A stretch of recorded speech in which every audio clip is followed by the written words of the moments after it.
government. We certainly have to work together to collaborate. Participants of the Nigerian National Defence College Course 27 have presented their report on the Higher Defence Management and Strategic Studies research to the Vice President, Yemi Osinbajo. In response, the Vice President told the participants that President Muhammadu Buhari is greatly concerned about ensuring the recharging and revitalization of the Lake Chad Basin to effectively tackle the issues of security, livelihood and development of the region. State House correspondent Judicial reports. A report presented by the participants is titled Water Resource Management and Regional Security, Lake Chad in Perspective. Vice President Yemi Osinbajo says the issue of the Lake Chad Basin is of great concern to the President, whom he notes has been advocating for the recharging of the basin so as to tackle the attendant challenges. The Vice President observes that their research work has introduced some fresh ideas and fresh thinking into what the federal government hopes to be focusing on in the Lake Chad Basin. The Vice President says Nigeria would have further consultations with foreign partners and friends to tackle the issues in the region that would benefit all. The Lake Chad Basin Commission member countries, Nigeria, Chad, Niger, Cameroon, and the Central African Republic, are collaborating to prefer solutions to security, environmental, and socio-economic challenges as a result of the shrinking of the Lake Chad. Vice President Yemi Osinbajo is a regular guest of the National Defence College, making useful contributions to the knowledge of course participants over the last 4 years. In the State House, Jide Onifade, NT News. Let's take some judicial stories now. And from the Presidential Election Petition Court sitting in Abuja comes a report that the Hope Democratic Party and its candidate Ambrose Owuru have closed their case. Dele Atumbe reports that the petitioners called only one witness to prove their case with a failed intention to call additional witness. This petition, Hope Democratic Party and its candidate Ambrose Owuru are claiming that in a referendum conducted on February 16, 2019, their party and its candidate polled 15 million votes. February 16, 2019 was the date the Independent National Electoral Commission earlier fixed for the conduct of the presidential election, which was shifted in line with the provision of the Electoral Act. Counsel to the petitioners, Eze Inyalugo, called the only witness that has witness statement on oath. The witness affirmed before the court that during a referendum conducted on 16 February 2019, the party and its candidate polled 15 million votes. In the light of this, the petitioners urged the court to declare their candidate Ambrose Owuru as the president. The petitioners, in their claim, are not contesting the victory of President Muhammadu Buhari in the February 23, 2019 presidential election. During cross-examination, counsel to President Muhammadu Buhari, Yusuf Ali SAN, asked the witness, the body that conducted the referendum, a question the witness could not provide any answer to. Akin Olujimi SAN, counsel to APC, and Usman Ustaz SAN, counsel to INEC, wanted to know whether the referendum was conducted in the Celestial Ward, and the witness told the court that it was conducted in Nigeria. The witness told the court he voted in the February 23, 2019 presidential election. The second witness, who was subpoenaed, could not give evidence because there was no statement on oath which he deposed to. The petitioners tendered 15 documents which the Presidential Election Petition Court admitted in evidence. Counsel to the respondent objected to the admissibility of the documents. 23rd presidential election, and he admitted that. They are not challenging that. They have no quarrel with that, and they are not contesting that they won the February 23rd presidential election. So what are we calling witnesses for? Was there a referendum? Did you do referendum? And they agreed that INEC did not conduct any referendum. And it's only INEC that has the power to conduct presidential elections. On to Section 2 of the Electoral Act 2010 as amended is actually made provisions for a referendum to be conducted at the instance of the citizens. And it was pursuant to that they purported that the referendum was conducted, and that is why we're in court. The Presidential Election Petition Court, led by Justice Mohammed Garba, adjourned to 5th August 2019 for all counsel in this matter to adopt their final addresses. In Abuja, Dele Atumbi, NTA News. And Olabode Arewa reports that the Supreme Court has rejected a request that it should review an earlier judgment voiding the participation of candidates of the All Progressives Congress in the last general elections in Zamfara State. Here is Olabode with the rest of the story. The 5-man panel of justices led by Justice Olabode Rosevival dismissed an application by counsel to the APC, Robert Clark, SAN, giving fresh reasons why the Apex Court should take another look at its earlier judgment delivered on Friday, the 24th of May 2019, where the court held that the APC in Zamfara did not conduct a valid primary election and therefore had no candidates. Robert Clark had told the court that some positions in the APC were contested unopposed at the primaries, and the Apex Court judgment should not affect them. This includes 3 senatorial, 2 House of Representatives, and 13 State Assembly positions. The Apex Court in its judgment reiterated its earlier observation that the votes scored by the APC in Zamfara remained wasted since the party failed to prove that it conducted a valid primary.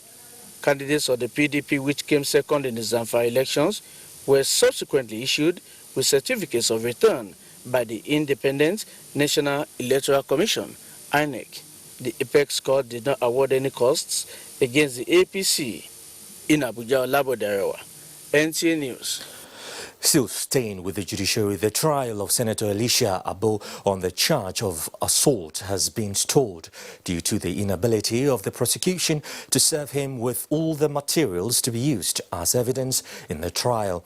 Senator Elisha Abo, representing Adamawa North Senatorial District, was arraigned before a magistrate court sitting in Zuba in the FCT on a 2-count charge bordering on criminal force and assault on the 8th of this month, but the trial could not commence because the prosecution applied for adjournment to enable it conclude investigation. On resuming the trial, the prosecution again applied for adjournment to enable him comply with Section 350, subsection 2 of the Administration of Criminal Justice Act 2015, which states that the prosecution must serve the defense with all the materials which it wants to use as evidence in the trial to enable the defense prepare its defense and also avoid delay subsequently in the trial. Counsel to the defense did not object to that prayer on the grounds that they would have done the same. Evidence are electronically generated. There are condition precedent for their tendering. So those things are a little bit distance, and we needed time to get them in order and then front load all our evidence to the defendant as required by the law. If not concluded their forensic analysis of the video that is trending to know, the authenticity and otherwise. And after doing all that, they need to serve us. So that when they serve us with all the proof of evidence, the statement of witnesses, whatever documents they intend to rely upon, we can also prepare for our defense, and then the hearing will commence.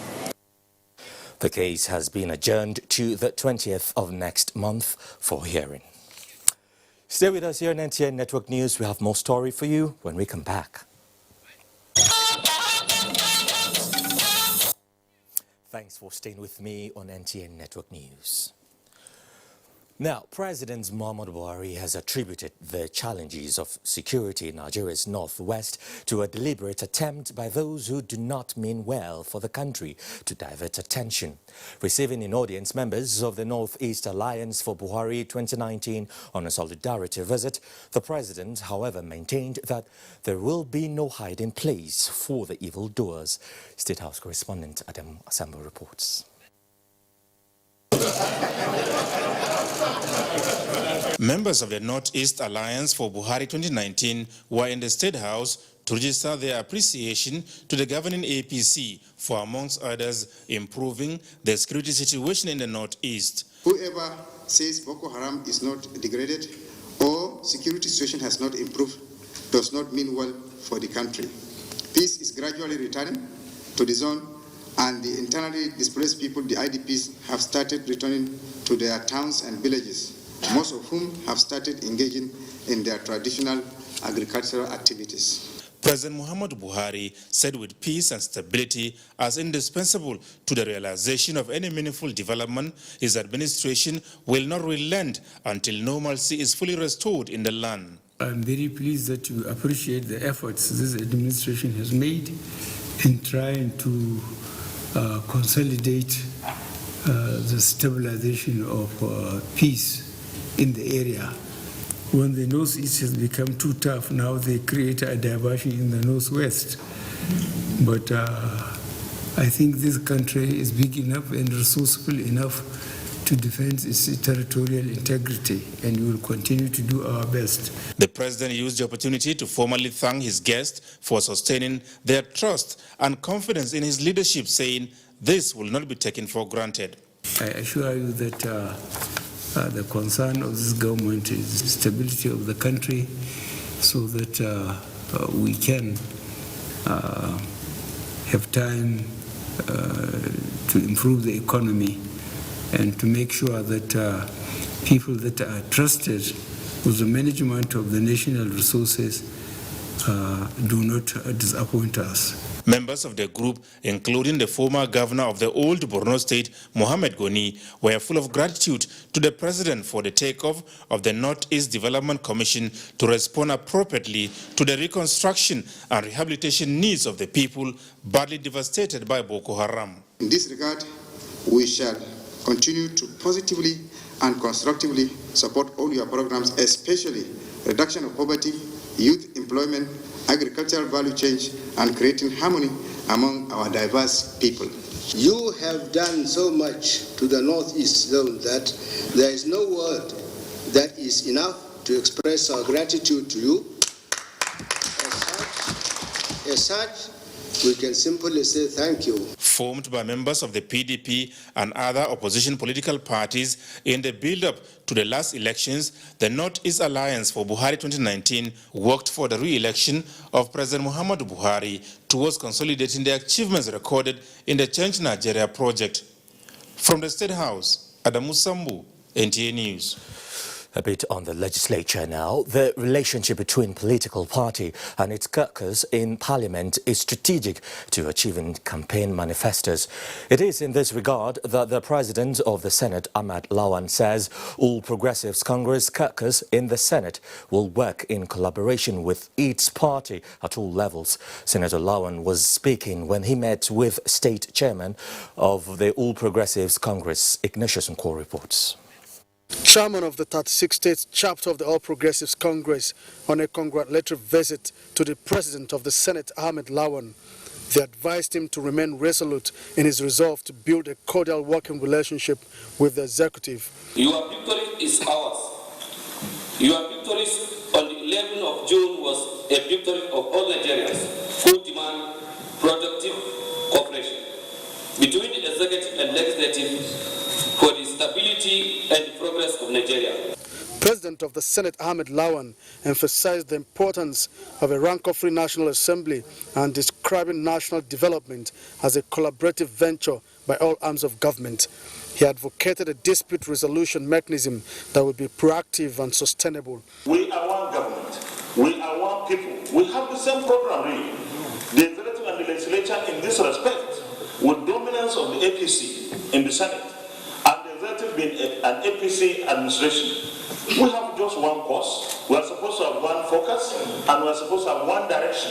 The forum reminded the Senate President that independence of the legislature does not mean antagonistic relationship between the National Assembly and the Presidency. From the National Assembly, Ignatius Nkwo, NTA News. Meanwhile, the All Progressives Congress says its progressive ideology is to ensure that the rule of law prevails in its all affairs and promised not to condone any act of impunity. Saliu Abdullahi has details. At a press briefing on the lingering leadership tussle at the Edo and Bauchi State Houses of Assembly, the party's spokesperson, Larry Isaonilo, reaffirmed the decision of the National Working Committee that the issues among the lawmakers are clearly between the state governors and the rule of law. I think the media should champion the rule of law. And if the media will champion the rule of law, then the basic questions should be asked. And in the case of Bauchi and Edo, what are the questions?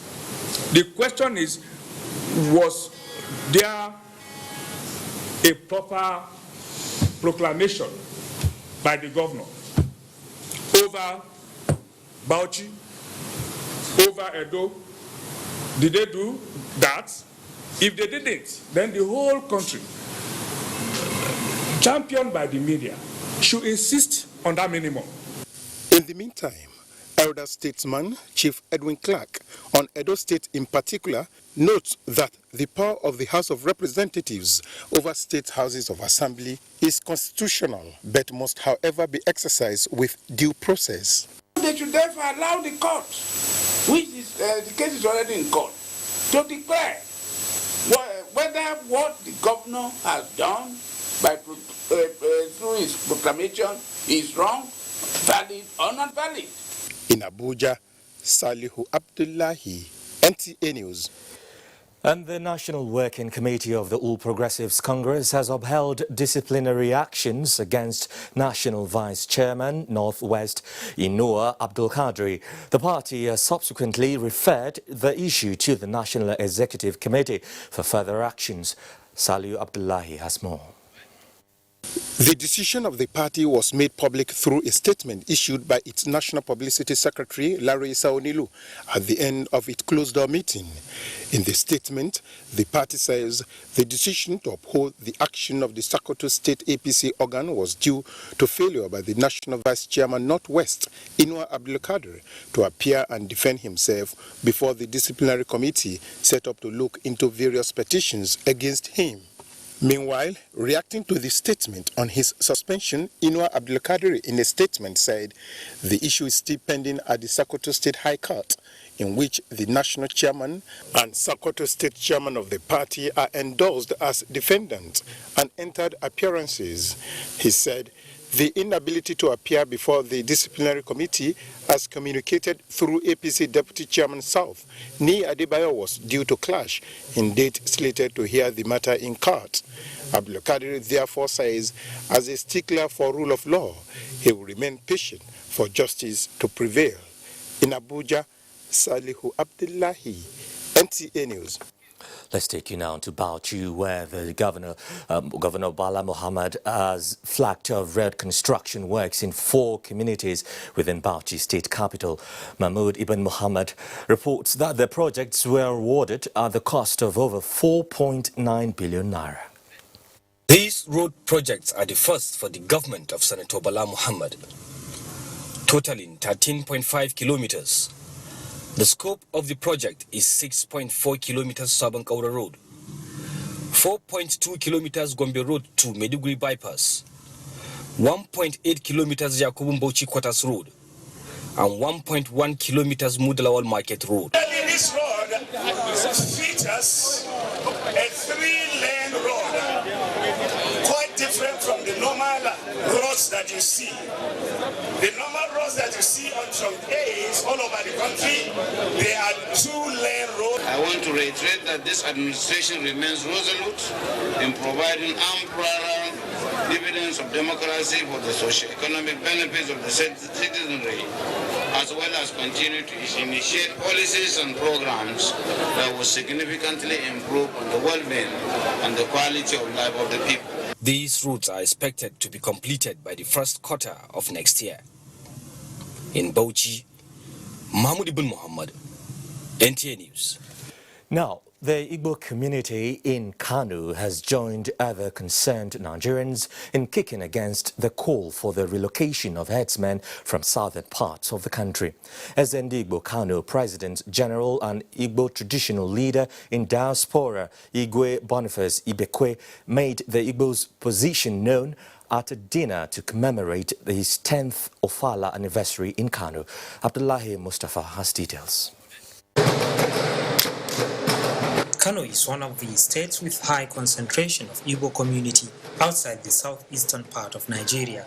They play a significant role in various sectors of the state's economy.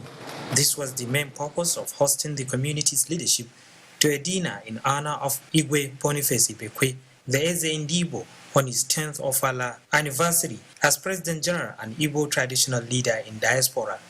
The platform was used to re-echo the clarion call for unity and harmonious coexistence among Nigerians of divergent ethnic and religious backgrounds.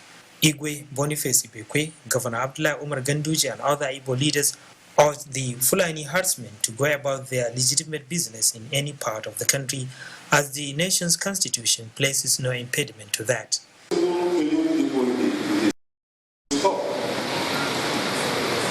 Why those selling their cows should continue?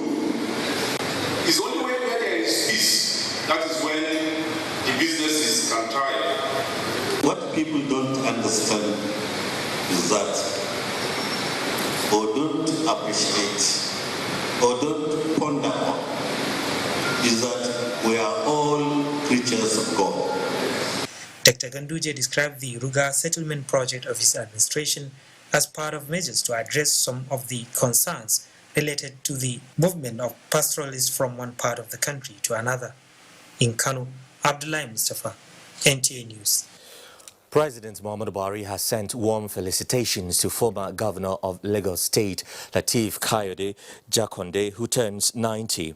In a statement by the Special Advisor to the President on Media and Publicity, Femi Adesina, President Buhari congratulated him for courage in pursuing a vibrant career in journalism and leaving a lasting legacy in politics and governance. President Buhari joins family, friends, professional and political associates in celebrating the milestone with the former governor and Minister of Works, whose sacrifice and large-heartedness saw the implementation of many developmental projects in Lagos, like free education and low-cost housing. The president praised Alhaji Jakande for his liberal and progressive policies in education and health, which culminated in the establishment of Lagos State University and general hospitals in Bagada and Ikorodu, and health centers that catered for the poor and underprivileged, noting that his leadership style was truly people-focused and divinely inspired to bring succor to many. You're watching the Network News. Let's pause now to join Michael Olale in Lagos for more reports. Michael. Thank you, Joseph, and welcome to Lagos. Vice President Yemi Osinbajo has described the General Overseer of the Four Square Gospel Church, Reverend Felix Medioye, as a leader who radiates the grace of God. He was speaking in Lagos at the public presentation of the biography of the General Overseer. Ruth Ariosamo has the reports. Vice President Yemi Osinbajo said the gospel is better preached by exemplary lives of Christians, and Reverend Medioye is one who has exemplified Jesus Christ. His life is an epitome of the grace of God. The grace of God, as we all know, meaning the unmerited favor of God in the life of the man. We all are products of God's abiding grace, but not every human being is humble enough to acknowledge God for his grace. Part of our aim is to bring righteousness to governance. If we get it right on all of the narratives and all of the things in Lagos, perhaps we'll have a very positive correlation from Nigeria.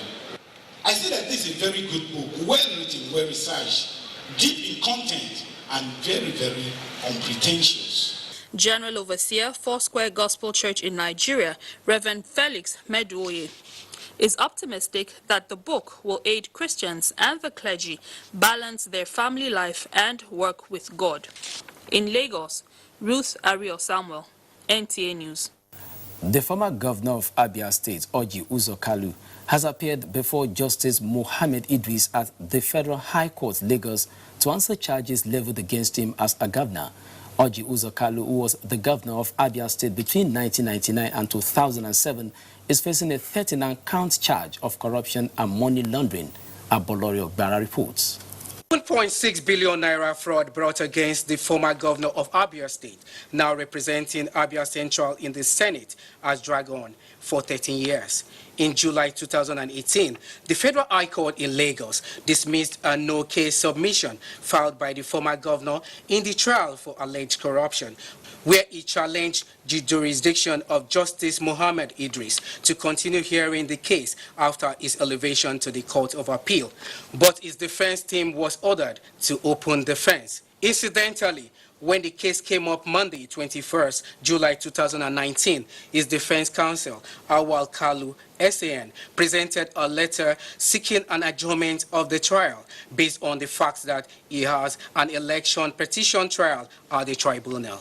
The prosecution counsel, Rotimi Jacobs, SAN, insisted on the commencement of the trial, which Justice Idris granted but adjourned to the 26th of August to enable the first defendant, Orji Kalu, open his defense. Orji Kalu is being charged for corruption along with his then Commissioner for Finance in Abia State, Ude Jones Udogu, and his company, Slok Nigeria Limited. In Lagos, Abolore Ogbara, NTA News. This is NTA Network News. More reports after this commercial break. Please stay tuned.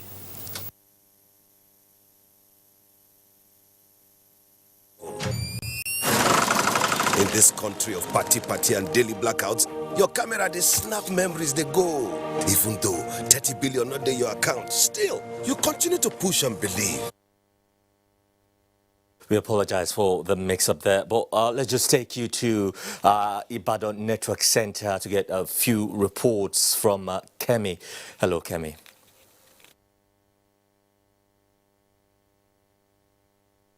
To Ibadan. The Nigerian Air Force moves to partner with the Institute for Peace and Strategic Studies, University of Ibadan, to enhance peaceful coexistence and national security.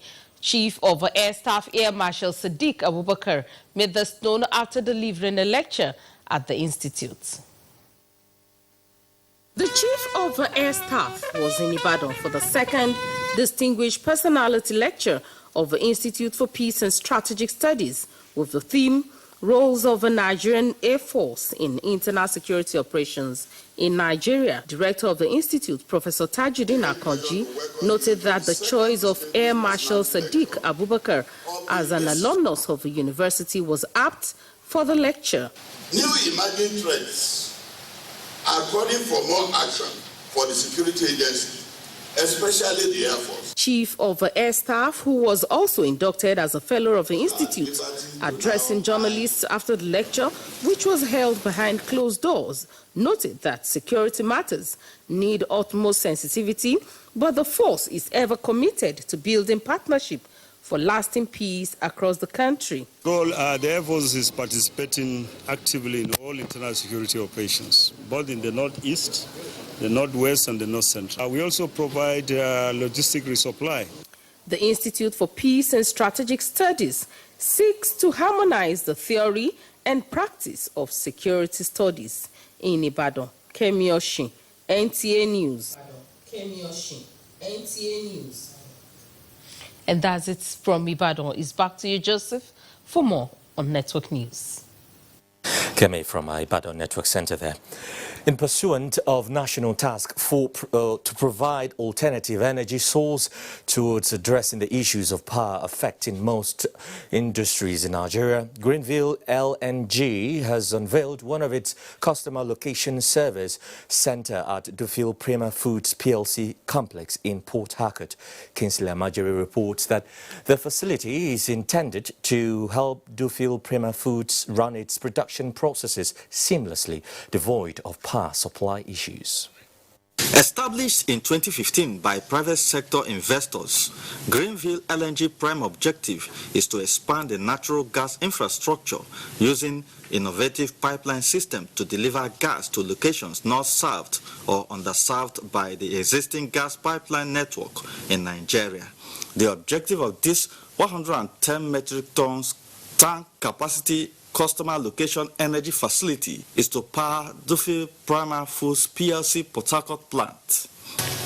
I commissioned this LNG power plant in the name of the Father and of the Son and of the Holy Spirit. The unveiling of this energy solution to address the power supply challenge at Dufil Prime Foods in Port Harcourt is one of Greenville LNG's strategy to meet its various customers' location needs. From now till the time Nigeria will have more pipelines, will have more stable power plants, this project comes very handy in terms of development of the industries. In the views of the management of Dufil Primary Foods PLC, this project, by implication, is another way of saying welcome to cost-effective production system. So hopefully if the supply will be steady and there will be no issue, then definitely we will switch over 100% to LNG. But definitely there will be saving because there is a difference in the LNG price and CNG price. Because CNG you spend a lot of money on transport.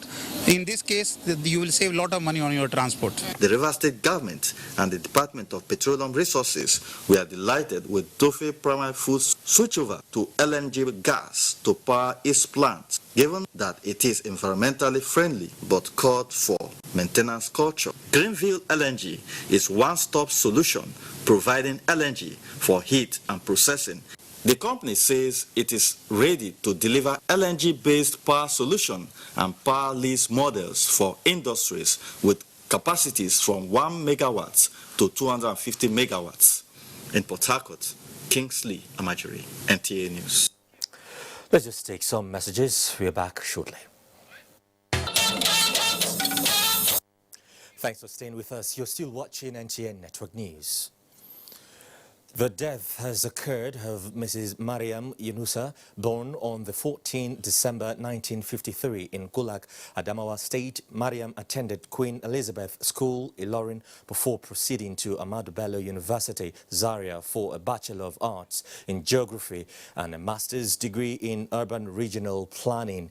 She was at various times a lecturer in Geography, Planning, Ahmadu Bello University, Zaria, Principal, Federal Government Girls College, Director, National Commission for Women, Commissioner for Works and Housing, Adamawa State, as well as Senior Human Settlements Officer, Regional Office for Africa and Arab States of the United Nations Habitat, among others. A devout Christian, Mariam is survived by her 4 children and 8 grandchildren. Meanwhile, President Muhammadu Buhari has condoled with the family of development expert and urban planner Mrs. Mariam Yunusa, whose life and times on earth remain a testimony for the lives she touched and transformed. A statement by the Senior Special Assistant to the President on Media and Publicity describes her as a quintessential mother, community developer and advocate of good education for children and youth. Believing that her investments as a public servant in Nigeria and contributions to the United Nations will be remembered and appreciated, President Buhari prays that the Almighty God will comfort the family, friends and associates of the departed and grant her soul eternal rest. The remains of Olufunke Olakunrin, daughter of Pa Reuben Fashoranti, has been laid to rest after a funeral service at St. David's Anglican Church in Akure, Olajide Bello reports. Family, relatives, governors and sympathizers within and outside Ondo State conveyed on St. David's Anglican Church to pay their final respect to the deceased. Extolling the virtues of Olufunke Olakunrin, Bishop Simon Borokene described her as a devout Christian, a bridge builder and a rare gem. The need for more synergy between government at all levels and security agencies was also brought to the fore. Then it was time to commit Olufunke to Mother Earth.